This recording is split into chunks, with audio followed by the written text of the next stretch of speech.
Yeah. Get the music fired up here. Back again, Ben Samuels. Here we are. February 22nd, 222-2021. After a forced hiatus for a week. What's that? I said after a forced hiatus for a week. Yeah, where were you last week? I was here. Were you actually though? Hold on. Before I dark. Before I answer that. Yes, I was here. Yes, I was. Waiting on you. So, well, for those of you that are not aware, the state of Texas decided to revert back to the 1820s for a minute. And so I decided to join that effort for about 3.5 days. It was great. Let me tell you. You put the roll in rolling blackouts, like capital ROLL. It was an aggressive. I mean, listen. Let me just applaud you. How you took one for the team. It didn't help me out any, but I appreciate it. Hey, you get the heck out of Dodge. I mean, that's another way to play it. Well, I wasn't going to leave per se, and then, well, we can't get into that on the show. Okay. Yeah, you and Ted.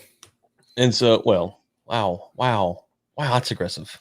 It's accurate. It's also aggressive. You know, he went over one border one way. You went over the other border the other way. You know. Well, I'm not gonna get myself in trouble today. I will get myself in trouble. Why not? I was gonna like. Why stop now? Not yet. But listen. We got a lot to get to, and most importantly, we've got to start here. This is breaking news, Ben.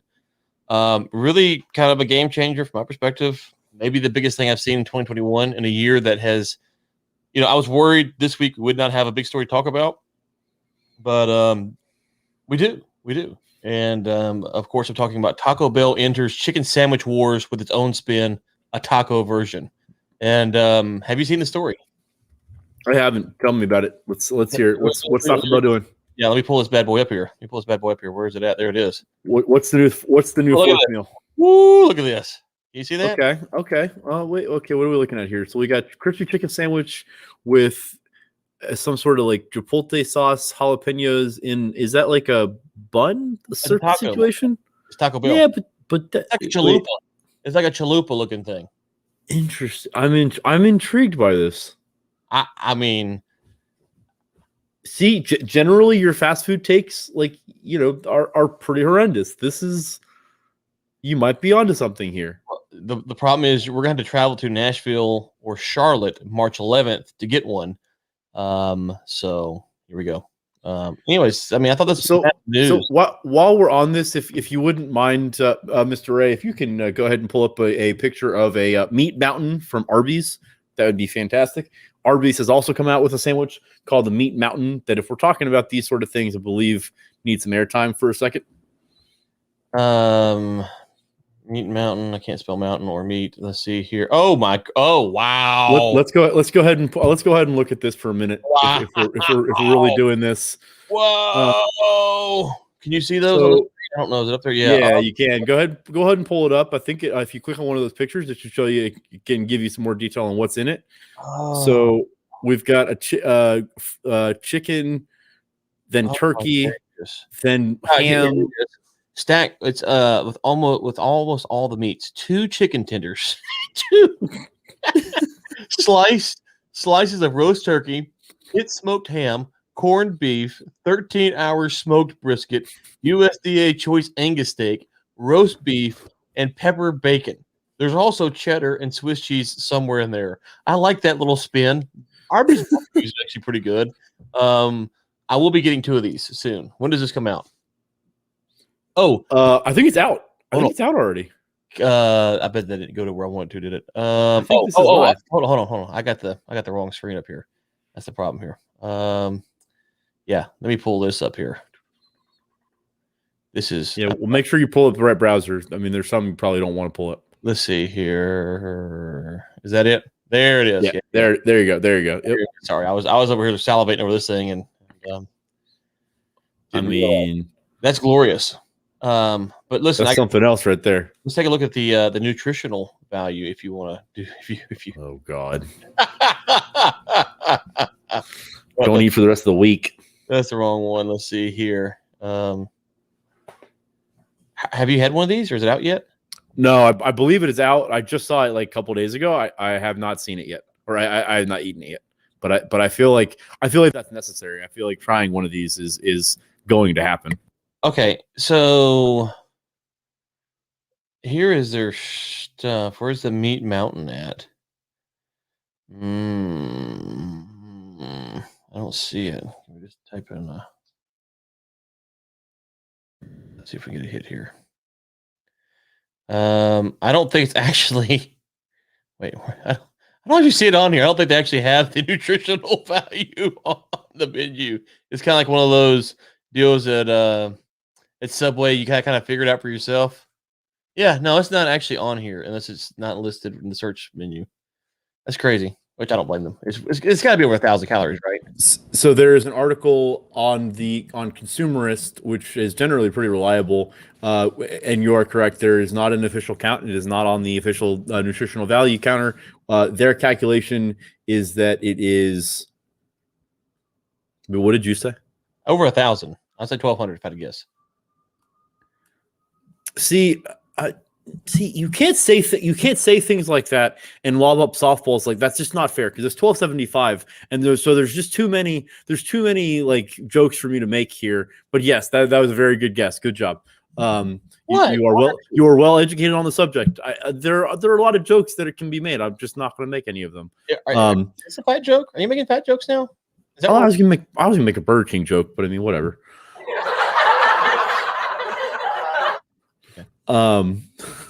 But yeah, 1,275 calories. We've got. Check! Did you see this? It literally just popped up. It's like they're listening. Okay. Oh, that's too good. That's too good. So, right. Let's get into what we're really here to talk about today. Do we have to? I mean, I can. No, that's it. We can wrap this up. Sorry. No, this is gonna be good. This should be interesting. Ben, let me see if I can get your position right here. Okay. You have been the biggest proponent of the election was stolen that I know, right? Where's the don't let the facts? That's not nearly big enough for that statement. The don't let the facts scroller. I mean, anybody listening to anything I've said on this podcast or anything on LinkedIn or Twitter would know that that's false. So don't let the facts, but please continue. Yeah. What are we getting ourselves into today? Yeah. So I think our stance on the election fraud scandal stuff, I'll say mine, make sure I think we agree on this basically, that election fraud happens in every election, happened this election, last election, will happen next election. I have not seen any evidence to convince me that it was enough to sway the election for Biden over Trump. If the evidence is out there, I'm happy to review it and to see it. But as of February 22nd, 2021, I have not seen anything convincing. There are definitely questions that I've heard people raise that are interesting. I'd love to hear them explored. But generally speaking, I haven't seen anything that makes me go, yeah, this thing was stolen. I think we're basically in the same camp right there, right? Yeah, absolutely. I mean, I think that the other layer to that is because I want to clarify a little bit on the, there's obviously voter fraud happening because while I agree, I think it's important, or at least in my opinion, to kind of dial that down into every election cycle. There are verified cases of people that try to double vote or etc. that are prosecuted for those things. They generally spend jail time. And so while voter fraud happens, it's not as though voter fraud runs rampant unchecked. Voter fraud happens and is generally identified and prosecuted. And so I think that's a really important distinction because what the allegement here is, or the accusation here is that there's rampant voter fraud that is going unchecked or is being encouraged or manipulated to the benefit of one part or the other. So I think that's a really important distinction because when you say like voter fraud happens, like just in general, I agree with that statement, but it is, it's an infinitesimal number. And to your point, when you talk about the actual numbers of these things, so, we're talking about a literal handful, like a couple out of the entire voter pool.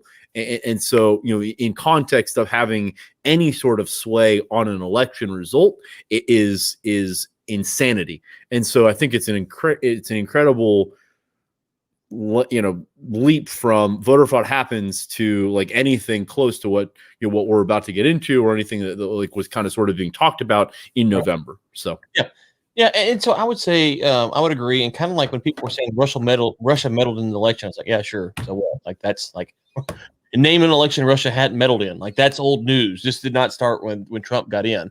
And it's funny to hear the narrative. And I think during the Trump administration, I'd say, well, what does that mean? They meddled. What does that word even mean?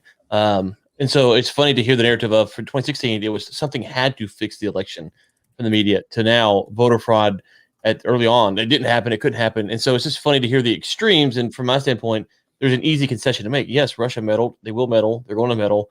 We meddle. Any superpower is meddling in elections at all times, in all places. Like that's just what they do. I think the average citizen. What? Oh, sorry. Can you see me on camera? I think that point of view is. I think that's kind of to the point of the article that you put out this morning that I put out for the War Room. I think that's sort of the dangerous slippery slope of, well, of course that happens. And so like, why would we need to address that? Because of course that's the situation. No. That's what I'm saying. What I'm saying is that the media acts like in 2016, this is the first time that Russia has ever meddled in our election. And oh my gosh, and And it's like, first off, the word meddle doesn't actually have any meaning. It has no substance. So to say that Russia meddled in the election means nothing. So by definition, real quick, that all that could mean at the sheer lowest common denominator is that Russia sent out some propaganda tweets or Facebook ads, and it didn't change a single vote. That's what it could mean. So there's nothing that's nothing to say that means nothing in my book. And I think people need to understand when these terms are used, that there's a sense in which there's no reason to combat the term. What you should be combating and dealing with is the substance. So I don't want to get caught up over whether Russia meddled or not. Of course they did. I don't want to get caught up whether voter fraud happened or not. Of course it did. Now, to your point, you're saying, well, we got to deal with the substance. And I'm like, yeah. So let's not worry about these terms that mean that have very, very abstract and insignificant meaning. So that would be what I would say.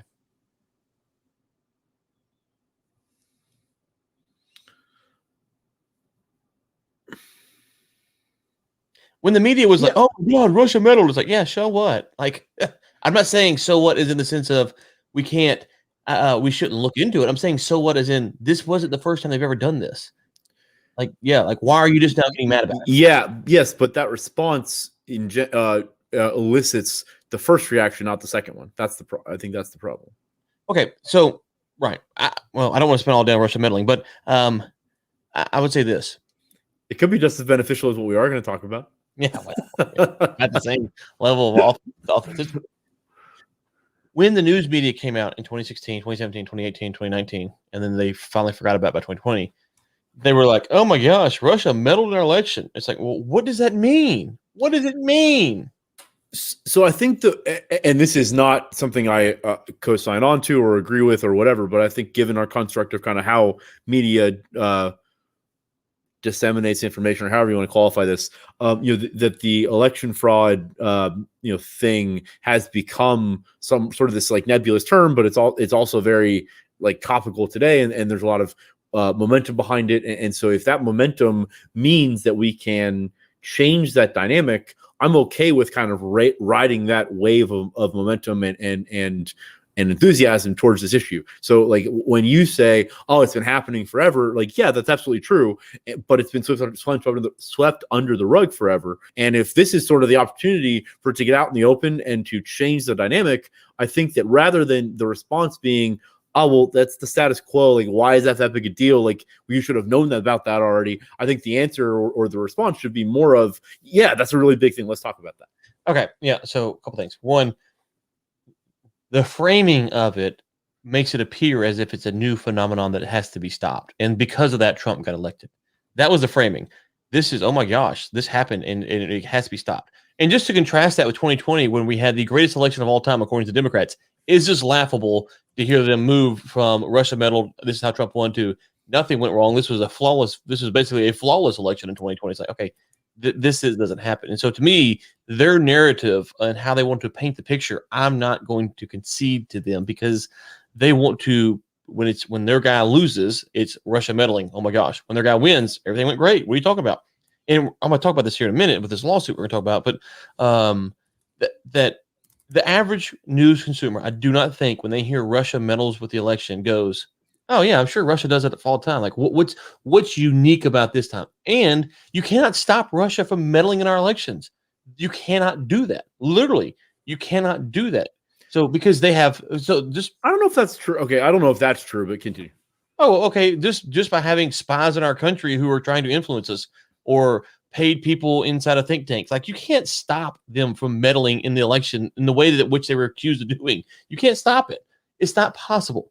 Now, bringing awareness to it that there's propaganda out there, that's I'm fine with that. Sure, the propaganda, you should think through things, but to stop a foreign adversary from hiring someone at a think tank to publish a paper for or against a certain candidate, you cannot stop that. That's just it's not possible. And so I think that's the discussion to have. And like I said a minute ago, the U.S. is meddling in elections all over the world all the time as well.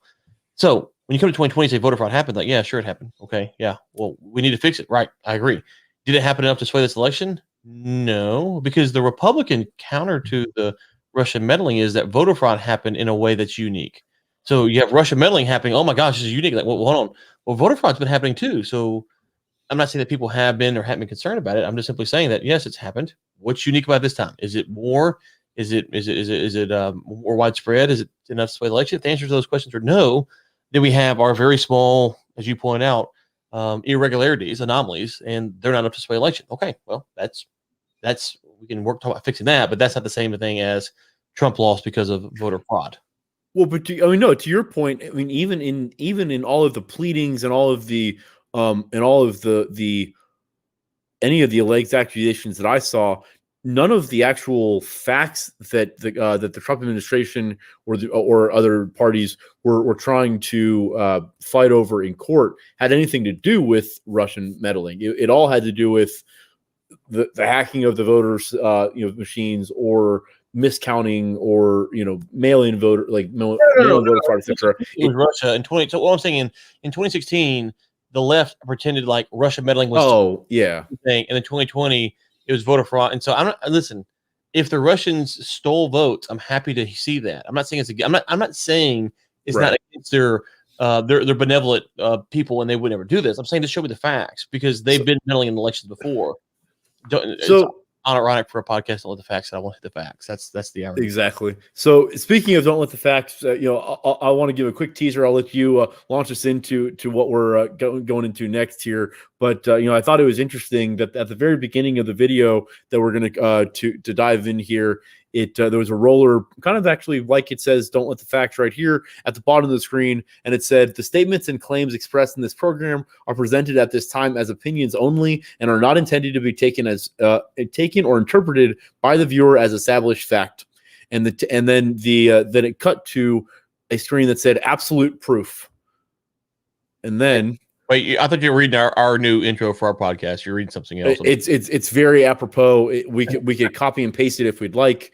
But with that, Ryan, what are we going to get ourselves into today? What are we going to try to unpack? Yeah, so I saw someone the other day say this is someone who believes the voter fraud happened, and they said, I watched the Mike Lindel video and I found it very convincing. And I was like, okay, well, I'm happy to see new evidence. Let me see what's going on here.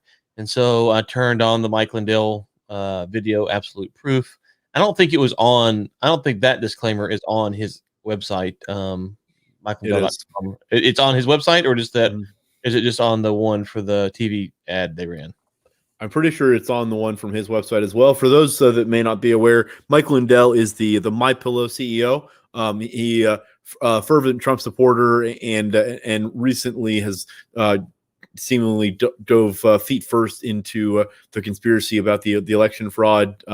He was deplatformed from Twitter, Facebook, YouTube, etc., and he put together a roughly 2-hour diatribe with some interviews with some cohorts and some wild claims of voter fraud that are never actually based in any, or never actually gets into any background fact or supporting information. But it's I think it's an interesting conversation, because I think one of the things I said to you last week about after watching this for the first time is that kind of what to your point, what you just said is, if there was voter fraud at any scale, but especially at a large scale, and there were verifiable facts or things that we could look into that were, that had tangible evidence, I would love to look at that. And I think that deserves all the airtime in the world. When you come as a collective from one side of the political aisle as hard as you do at an issue this axiomatic to the fundamentals of America, and at the end of the day, the answer is, we don't really like the result and we're uncomfortable with some of the numbers, but we have no idea how to prove it.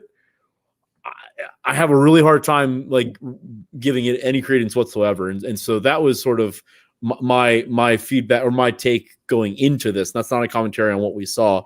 But that's sort of kind of what I was thinking going into it. I mean, what before you clicked play, what were your thoughts, and kind of where were you sitting in terms of where you thought about the election fraud in the prism of what the Republicans are alleging, not the does it ever happen? Yeah, I mean, I'll equate this to the Iraq War, not when it happened, but it's kind of how I view it now. My general stance on the Iraq War is that the government officials knew or had extremely strong suspicion that there were no WMDs in Iraq. That's my belief. Now, I cannot prove that without certainty. And if I was on a jury right now and I had to convict someone, I would not vote to convict them, because I don't have actually enough evidence to prove my case. That's what I think. That's a strong gut feeling. Mm-hmm. I'm happy to read papers showing that no, they really did believe it or whatever. But I'm pretty strongly believe that that's kind of what happened. What the motivations were, I don't have a clue. We can get to that separate day, but that's kind of what I think. Now, if you ask me, about,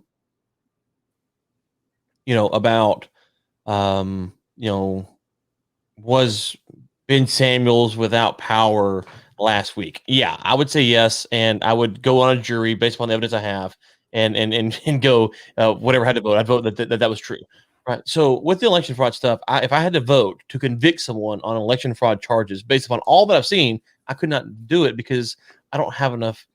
I don't think it necessarily happened, but from what I've even seen, there's not even enough to convict someone off of. And that's the problem with what we're talking about, Mike Lindel.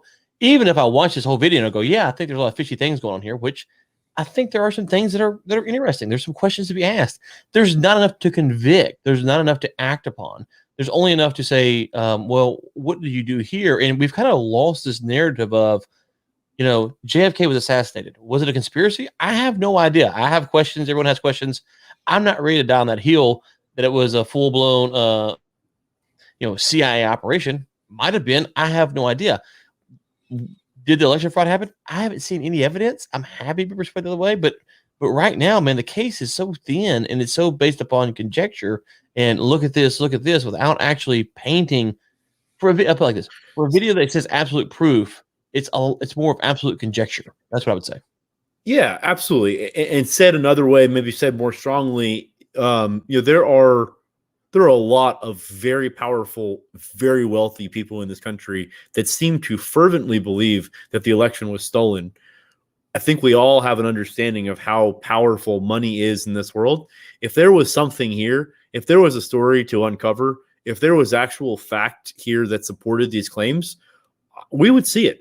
And this idea, I mean, Trump and Sidney Powell and Giuliani, what they continued to say over and over and over again is, oh my God, we have all this evidence. Just wait until you see it. We haven't ever seen it. And supposedly Mike Lindel has been, in those rooms and part of those conversations. I know that he went to the White House a number of times. If he had the resources at his disposal that he says he does, you don't have this sort of disconnect between fact and reality. I mean, a lot of the things that he says in the video, and the video was released after the fact, a lot of the things are purely factually inaccurate and with like the lightest amount of due diligence based on verified certified accounts and certified numbers, etc., you can see that these things are patently false. In addition, he had a number of guests on, and those guests, I mean, every single one of them, I looked at very briefly. Actually, I'll quote the article here. I won't quote it, but I'll point it out. PolitiFact had an article that basically went through the credentials of each of the guests, and these people have been just widely lambasted and sort of ostracized from their respective industries and professions. I mean, and so when you look at this, it's left with this question of, to your point, if this actually happened, and you're left with this is the result of all these efforts to make the case. I think that this, in my opinion, if someone is on the fence, this video, it actually scares me that the genesis of this idea, like you mentioned, was that someone that said that this had convinced them. Because I think if you're on the fence and you look at this, the only takeaway is there's nothing here, because they don't ever actually get into any sort of supporting. This is why we know these things, and this is how we know these things. Well, let me make one quick pushback.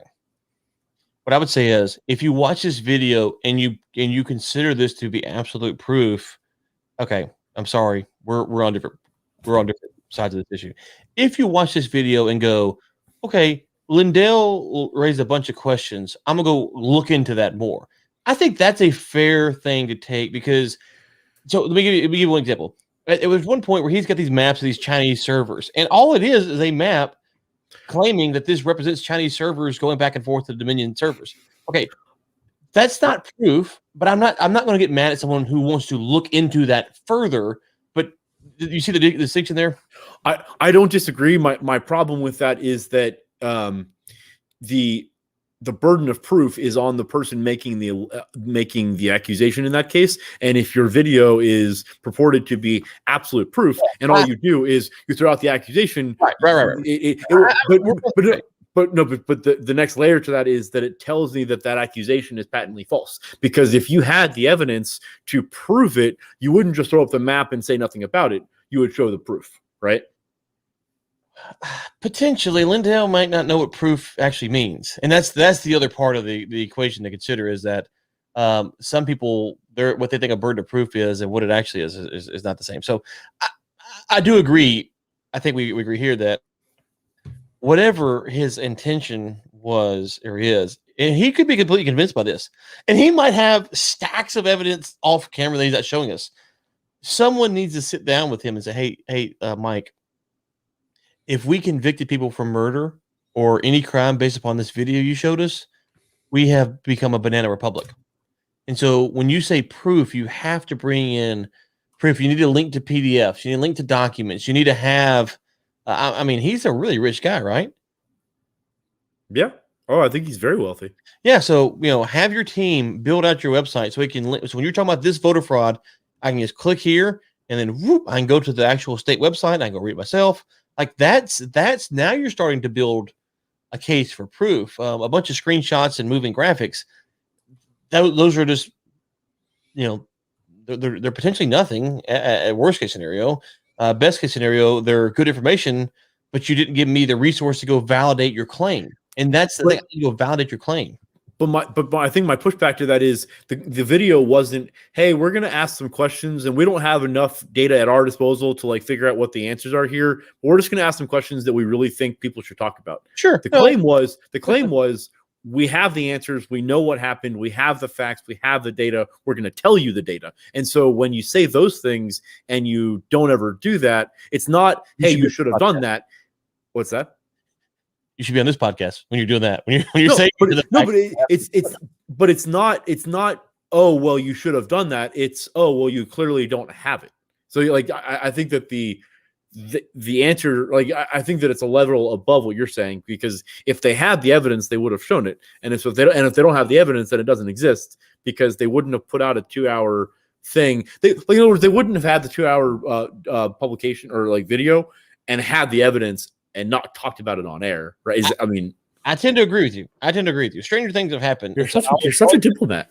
I always kind of leave that out there. I will say this: that the Dominion servers are suing him, and he claims that he's excited. And so listen, this is the last stronghold for this case, right?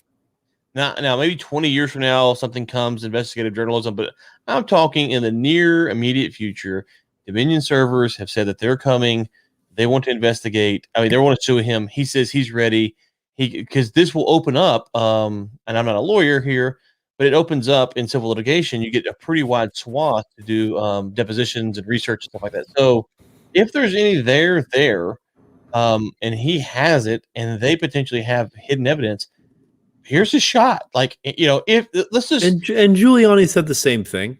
Oh, it came out for him too. I'm not sitting around going, "Oh my gosh, this is going to happen." But if he settles out of court, I think we're kind of done with it, right?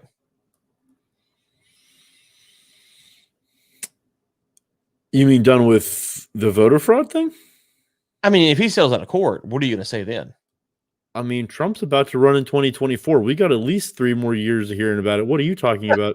I don't know how you woke up this morning on the optimism side of the bed, but I saw that Taco Bell sandwich just got me going. I've been thinking about that Arby's one now, that Meat Mountain. Maybe we should make it a tradition to get a Meat Mountain and eat it on air every podcast.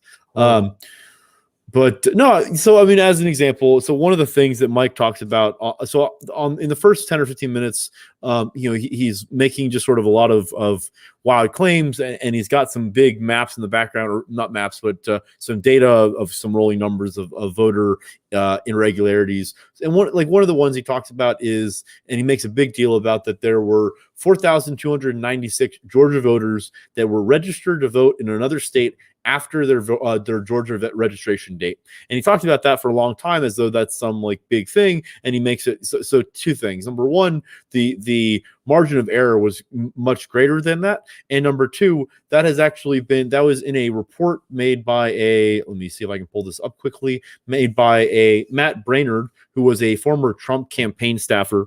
And that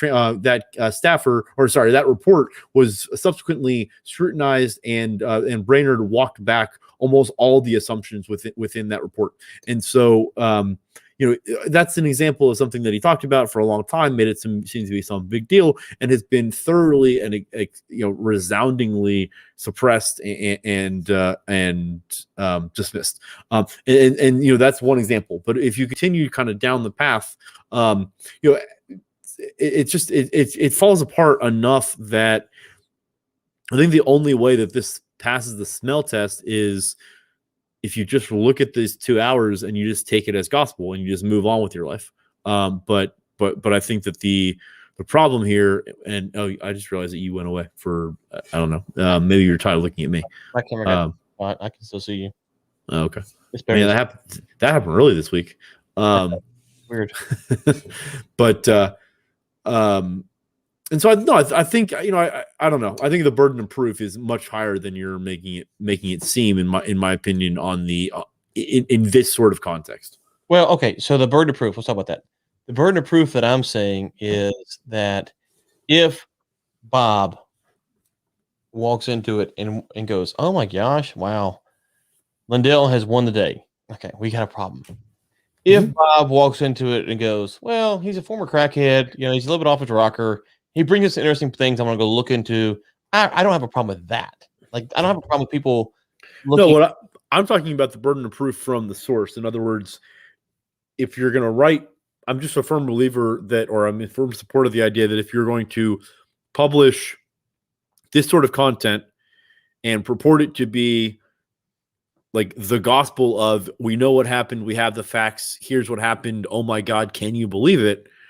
You have to deliver that. And if you deliver here's a bunch of stuff that has been verified as false, and here are a bunch of claims that we don't talk about any sort of supporting evidence whatsoever, I think the response to that content is just like you would respond to someone talking about like the flat earth policy or the flat earthers or something that is like, there's a lot of people that firmly believe that the earth is flat, and you're not going to convince them otherwise, but it's patently false. And everyone that has like the facts knows that. And so you don't give it the bandwidth of let's have a legitimate conversation around it. You take it for what it's worth. You take it for, okay, these people are completely off the rocker. And so I think my problem is this is not a conversation starter in my mind. This is, they had their chance to make their case.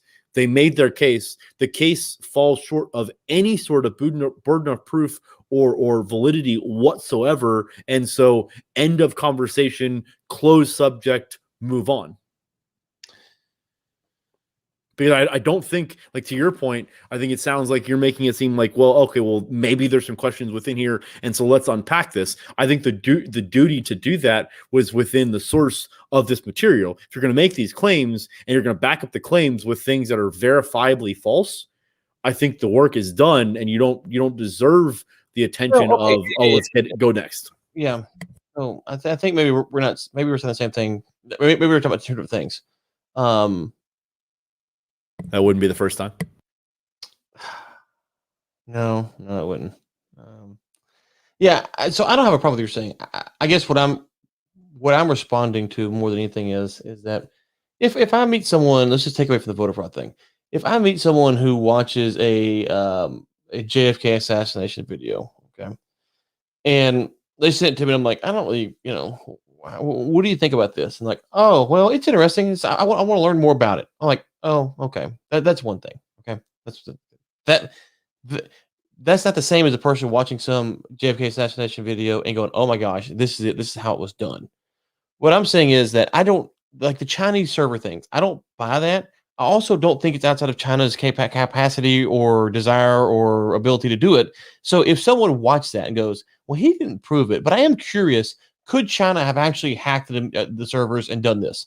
I wouldn't fault someone for doing their own digging into that, because that I mean, like when he's pulling it up, I'm going, okay, this is nothing that convinces me. However, I am genuinely curious about what would actually work here. How would this go? Like, is this possible? He's not giving me anything here. This is just a moving GIF, basically. You're muted, I think.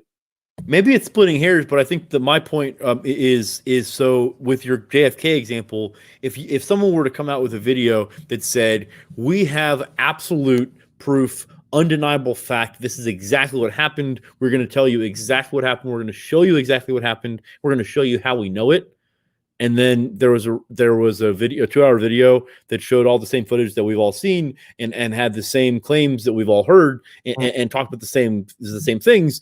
That to me doesn't invite let's talk about this because there's more here. That's okay, well, you just presented information that we all have seen and we all know is patently false, and so you don't deserve airwaves, and so thank you, but go back to the margin. Let me give you a flat, let's use the flat earth thing. My dad, when I was growing up, he was teaching, he owned his own business, but he also taught at the local university, and he was teaching about GPS. And at the time, and I don't know how it worked today necessarily, but at the time he talked about GPS technology, this is back in the 90s, could not work without resetting up and retaking shots and all the GPS stuff more than 30 miles because of the curvature of the earth. Okay. So the satellites are out moving around the earth, and to keep using your base station or whatever it was, you had to be within 30 miles because the curvature of the earth. Right.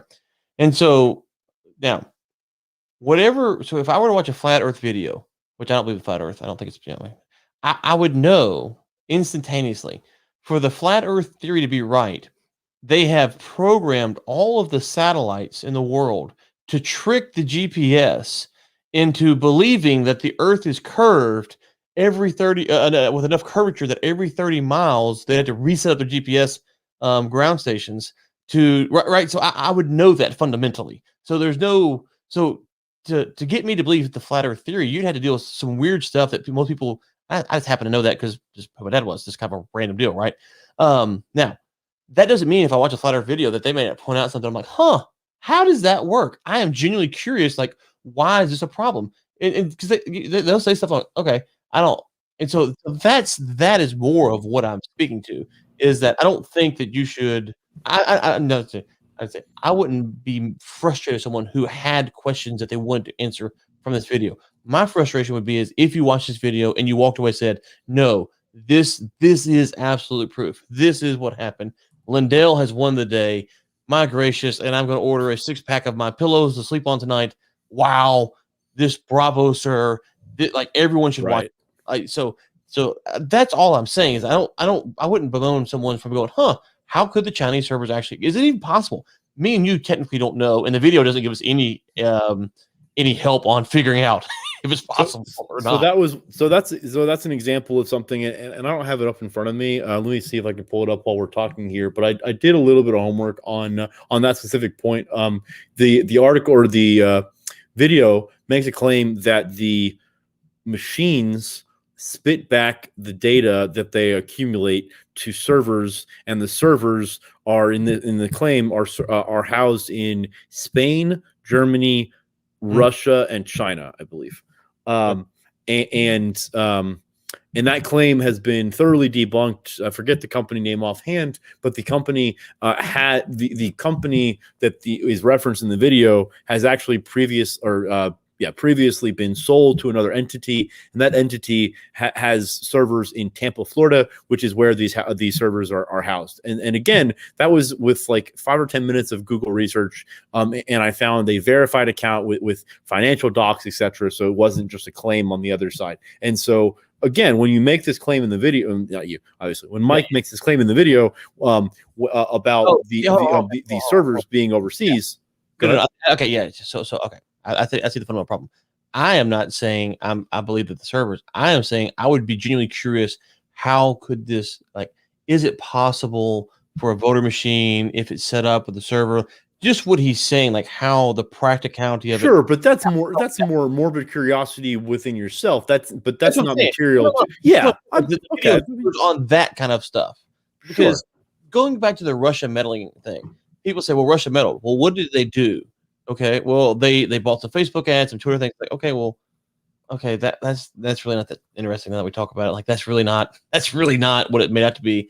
If you're talking about Russia, but if someone said that Russia hacked into voter booths and flipped votes, like, okay, hold on, is that even possible? Because I legitimately don't know those answers. Does that make sense? Yeah, absolutely. And so, one of the guys that was interviewed was a guy named Russ Ramsland. He has a very checkered past. He one of the things that he talked about was a study that he put out about Michigan County voter fraud. The only problem with that is that the counties that were actually addressed in the report itself were Minnesota counties. And so, I mean, whoa! Why are you getting onto a guy? It's a northern state. It's northern state what starts with an M. It's close, I guess. It's one of the 50. Burden of proof is pretty low here. But no, so one of the things that he talks about at I even timestamped it for you, Ryan, at minute 35, 15 seconds. He's talking about 35, 15. Sorry? I can play it 35, 15. Oh, yeah, 35, 15. If you want to cue it up, it runs for about 45 seconds where he's talking about some claims of in 2 counties. But yeah, if you've got it pulled up, let's go ahead and run that. Let's see here. On 35. Here we go. I'll start at 3502. Here we go. Oh, this is the guy up in Dallas. Okay. In November. Actually, on a limited basis, we have been able to go into 2 other counties. We have not published that information yet, and there are reasons why we aren't publishing that information right now.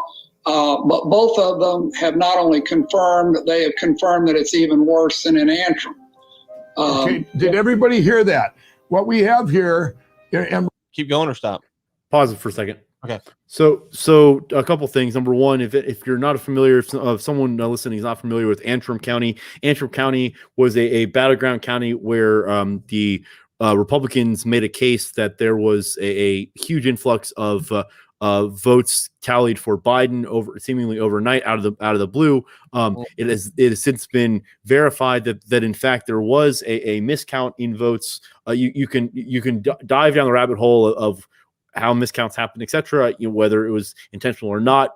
Not going to comment on that. But those votes were improperly tallied, and that was found within the proper procedures of recounts and was fixed just like it would be in any other year. And so, but then the reason I wanted to play that clip here is what he said there at the very beginning. he talks about that there is rampant voter fraud. And if you played the prior minute or so, what he's talking about is that he had shown these claims of voter fraud and the evidence thereof to a number of counties and governmental bodies and election boards, and all of them had been very alarmed by it, but he couldn't disclose the information.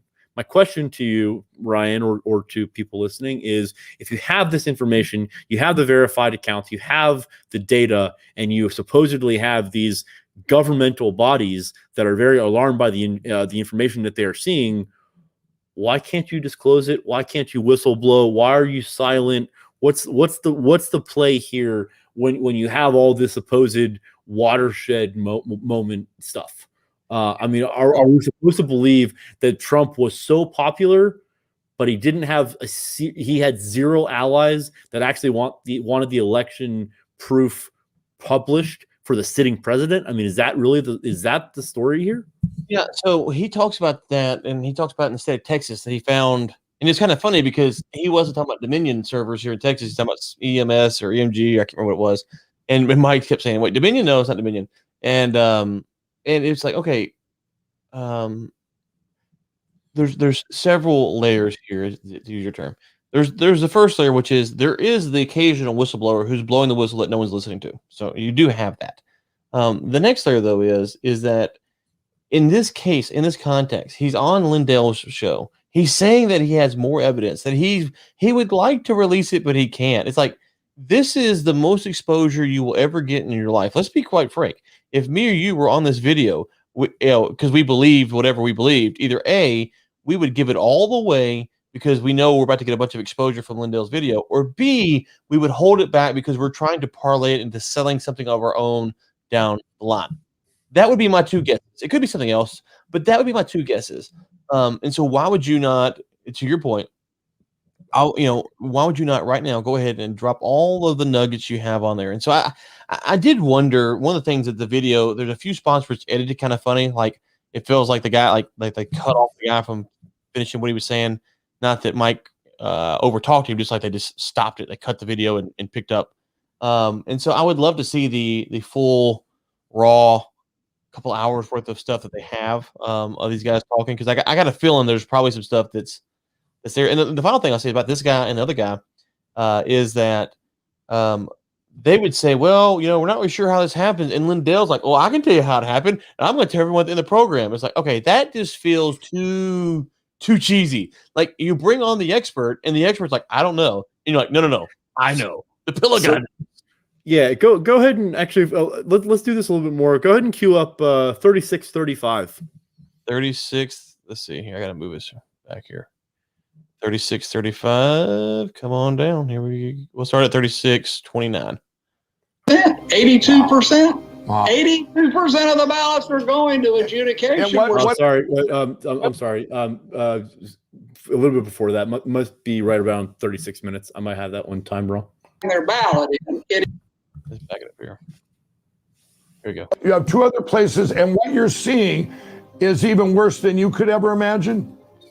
Well, it's just like Antrim, only it's worse in many ways. In Antrim, what people need to understand, real simple, Mike, when people vote and they scan their ballot in, it either goes into the regular sort of bucket and gets voted, or else it goes into what's called an adjudication bucket.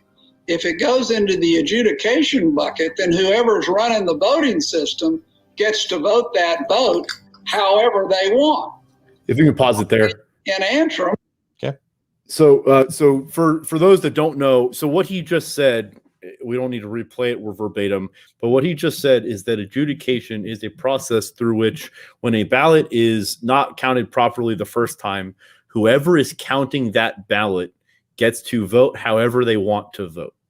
This is someone that supposedly has some expertise in voter fraud and election systems, and that's the claim that he makes. I think that in and of itself that statement should disqualify this person from having any expertise or basis of trust for anything else he says. But the thing that I think is really important is that it's a patent falsehood and a pure lie, because what adjudication actually is a verified, vetted process of recertifying valid votes that has been in process forever.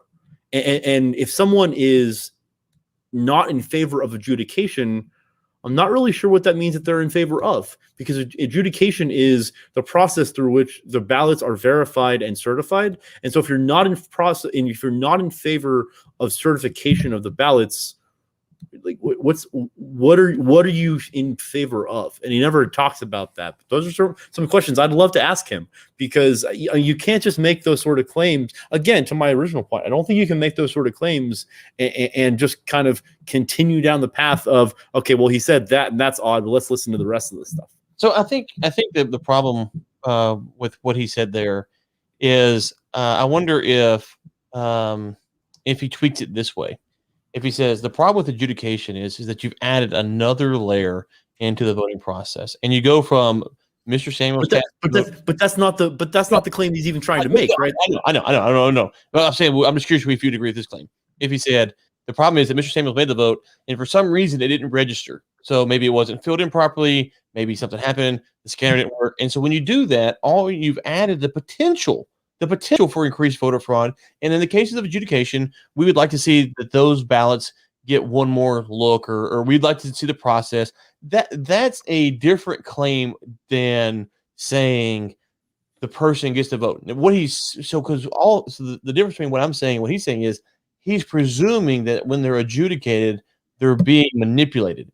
They might very well be, but we don't know that until we've proven it. And that's kind of the giant leap that the video takes at multiple points, it seems. Go ahead and fire up. I think the last one I wanted to put together. I mean, I've got a few others, but the last one on this specifically is right around 4330. Okay. And he's talking about he's going to talk about Seidel, which is the group that I was mentioning before that houses the servers for the election results. Spain, called Seidel, back up a little bit, Texas, there you go. Then subsequently replaced one at a time with clearly something changed, because the hash, in other words, it's record of, oh, you know what? Hey, Ryan, pause it for a second. Had been changed. I just realized that the reason my timestamps are off is because I was watching on 1.5 speed, and this is 0 speed or 1 speed. So go to about maybe like 4230 or so, because it was a little bit before this. 57,000 votes get their voter records changed during early election alone in Dallas, Texas. Wow. We saw a 10-block long street in Dallas, Texas, get every single vote wiped out and then subsequently replaced one at a time with clearly something changed, because the hash, in other words, it's record of the zeros and ones had been changed. And so we know it was tampered with. Wow. I mean, it's unbelievable. Was it nationwide that this happened? Yes. Okay.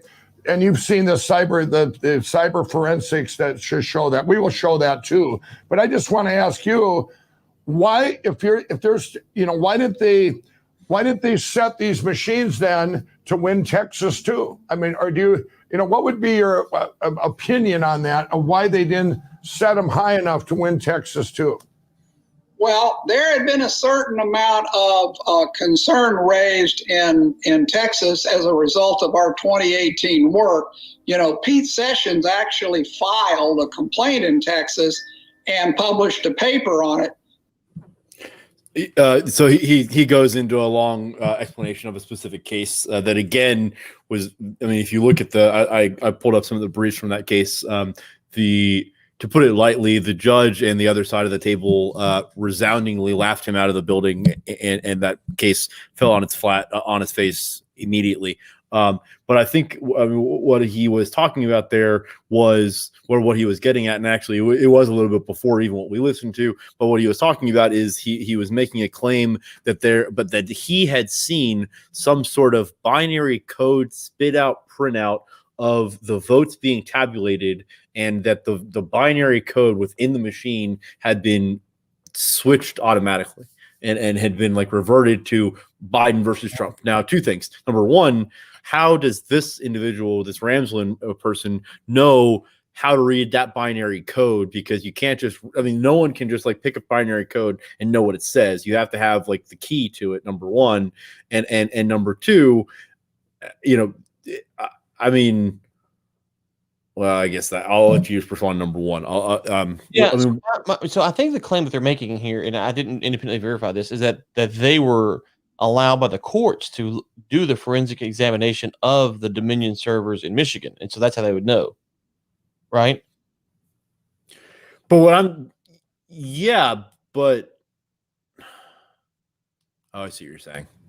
I mean, I guess. Well, I mean, I listen. This would be a thing I'd look at. If you said, if the judge said, "Hey, go look at Samuel servers, Ryan Ray," I'm like, okay, well, Samuel's has got to give me the information to crack the code. I would assume. So, and if they had it, they would have shown it. Again, like in that clip, he says, "Oh, we're going to show this to you," but they never show it. Yeah, right. And so I think that the old saying, "Where there's smoke, there's fire." Well, sometimes there's smoke, there's smoke. Sometimes where there's smoke, there's nothing. So, I mean, I think it's the same. So I don't know if we want to continue talking about this. I guess we're actually almost out of time. But so you know, I think that this conversation is so in the article that I released for the War Room this morning, talking about politics and term limits and some other sort of waxing poetic about some dynamics within Washington, D.C. One of the things that I mentioned there, just kind of offhandedly, is the sort of the politicization of the science behind climate change. And I think that's a much more interesting conversation within this dynamic, because there are firmly entrenched camps on both sides of the aisle that do have what they purport to have is verified science or fact, etc., that is sort of axiomatic to their platform. I think that once you get into that scenario, you're talking about a lot of manipulated science and a lot of hearsay, etc. And so it's while it is scientific and supposed to be backed by fact, there is a healthy amount of ambiguity. Whereas in this conversation. So sorry. So if you're talking about the climate science thing and you have a 2-hour expose about here are some really weird things about the science that these guys are talking about, and this is really strange because this doesn't make sense, and there's something here to talk about because this doesn't, like I read this and this and this, and there's no way that those three things can happen simultaneously. I think there's a lot there.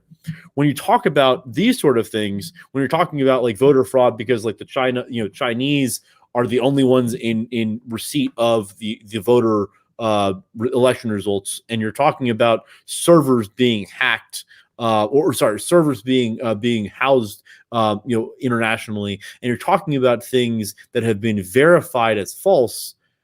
Like you to me you're just another, like you're just in the bucket of nonsense. Like and so. I guess the other way to look at that, maybe the better way to say all of that, Ryan, is the right has made, I mean, for years now, it's not, and the voter fraud thing and the rampant voter fraud isn't even a new issue. I mean, this has been around for a long time, and the Republicans have made a lot of moves about, or a lot of conversation has been revolving around, the voter ID restriction and regulations and other things that are sort of tied to this reining in of voter fraud. And I think what happened here, if I can be so bold, I think what the Republicans did is they way overplayed their hand, because now they went full force with a president that theoretically got his election, his election where he won was supposedly attempted to have been stolen from him. He then had 4 years of being president, 2 of which he had control of Congress. And in 4 years, he didn't make any motion or moves to secure the election, because the second time he was within an election, supposedly it was an attempt to steal it was perpetrated again, this time in theory successfully. And so, like, are we really supposed to believe that that logic train, as opposed to like what I said before, yeah, there's voter fraud, but it's on an infinitesimal level that is almost always found out and caught. I mean, so even this election cycle, I don't know how many, but let's call it a handful. I mean, less than 20. There were a handful of cases of verified voter fraud, and I think every single one of those cases are going through to prosecution. And so, and that's no different than any other year.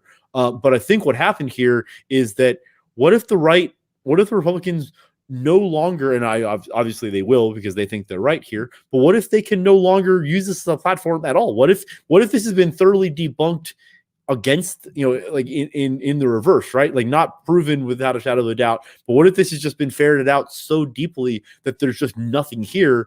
And so then what is the right, like, where does the right go from there?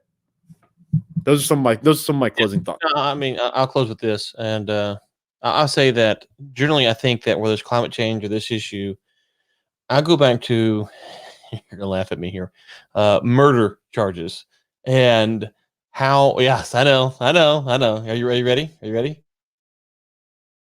Let's hear it. Let's go. I think that when you look at, so I am pro capital punishment, although I'm not sure I'm pro capital punishment in today's climate, and here's why. I'm not sure that the burden of proof that I see is generally shared amongst the population. Therefore, I'm not sure I'm pro capital punishment in today's society, because personally, if the prosecution is withholding evidence, tampers with evidence, or anything, the case should be dismissed. That's because we're getting a whole other ethics here. So I think when you look at something like this, like I said, and I'll say it again, I'm fine with someone watching this, asking questions, going more into it, being genuinely curious. I'm fine with someone watching a flat earth video, a science video, a climate change video, and asking more questions. That doesn't bother me. What bothers me is that we've lost the standard for the burden of proof. And you can see that in our court system, you can see that in our justice system, that Americans generally just do not understand, have a good foundation for what is a good standard for burden of proof.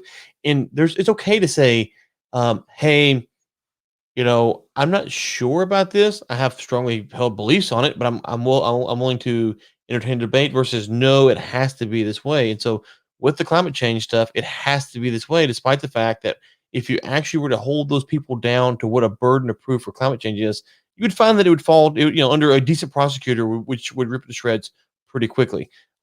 With this stuff, it seems that that's the same thing. And so I'm okay with someone going, listen, I don't trust the Democrats. I'm not too sure. Okay, that's one thing. When you say that it happened, because when you know it happens, Ben, what do? You act upon your knowledge, right? And so we've seen what happens when people act upon their knowledge. And in this case, it doesn't feel like they actually had the knowledge to back up their claims. Instead of saying, listen, because the best thing that could happen is if you go, I don't know, 2016, something was fishy, 2020, something fishy. Let's have a good discussion about best voting practices. Like, hey, listen, great, let's all get there. But to the camp that says that I know Russia interfered and meddled, and I know the voter fraud happened. Okay, well, we've gone into pasture here. And so, if you want to say the last two presidential elections have raised a lot of concerns, red flags, sure, that's fine. But we can't. We it feels like we're in an extremist society. We're either extremely on this side, or you're extremely on the other side, and the spot for the generally curious isn't there. And the reason I point out murder is because murder is horrific. And again, I am pro death penalty, no doubt about it. We don't want to take the risk in our society of the prosecutor. Well, they did put a little blood in the glove, but he still murdered the person. It's like no. See. If you're about justice and equity and things, then you have to think through this at a higher level. So, anyways, I'll stop there. Let you get the final word. You're muted, I think. Yeah, no, actually, I mean, this might not be the final word, but I think it would be interesting to dissect that a little bit more because, specifically about the OJ case. I mean, yeah, I think that it sounds like we're in full agreement that irrespective of whether he's guilty or not, and I think that there's clear evidence one side. The prosecution, I mean, that case could not have ended in any other way. It's not going to happen. Given the the way that the case was researched and investigated, and given the ungodly amount of lapses in judgment, et cetera, within the law enforcement. I mean, there's no other way that case goes down. But that's not to say that that it shouldn't have gone down differently.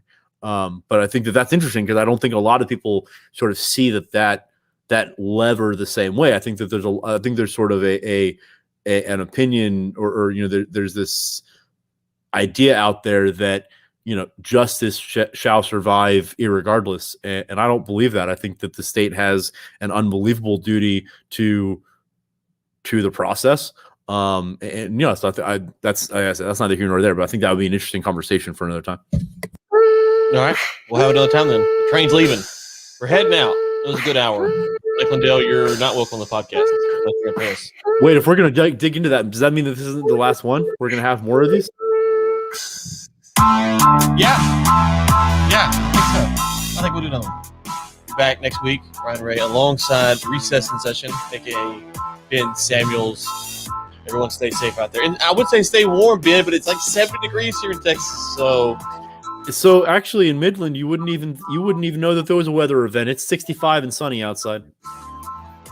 We'll be back next week, folks. If not sooner.